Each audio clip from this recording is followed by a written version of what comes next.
Okay, so welcome back. This is part 3, and this is the final video of removing and replacing the EAC sensor that's mounted on the radiator of this N51 engine. So I already got the fan in, the radiator's in, all the hoses, the sensors, the air pump, and now I'm just topping off the coolant. And this is important because when you're filling up the coolant, you need to bleed the system of air. Okay, and on these engines, the reservoir has a bleeder screw. Okay, so you take a flat or a Phillips screwdriver and remove the bleeder screw. Okay, and you want to do this with the car off, right? And the bleeder screw have an O-ring around there. You want to make sure it's in.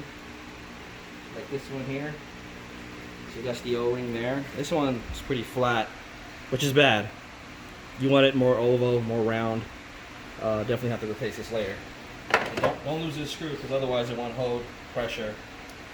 I mean this O-ring, so I'll just put this back on the bleeder screw. Okay, just like that. And then I have European coolant here. This is for German vehicles.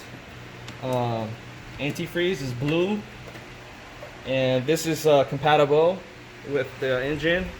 I mean, you can get the original BMW coolant as well. It's also blue, but this is cheaper. This will work.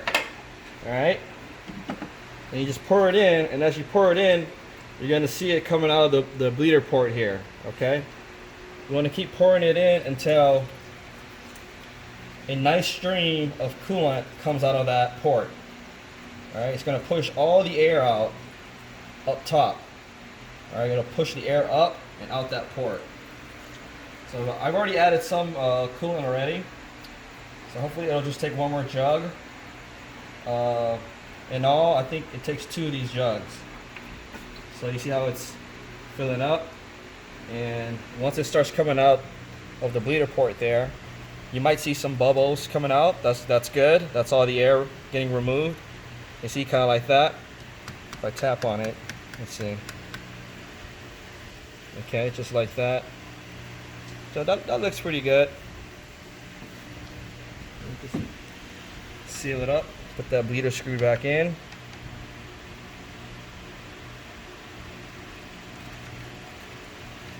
Okay.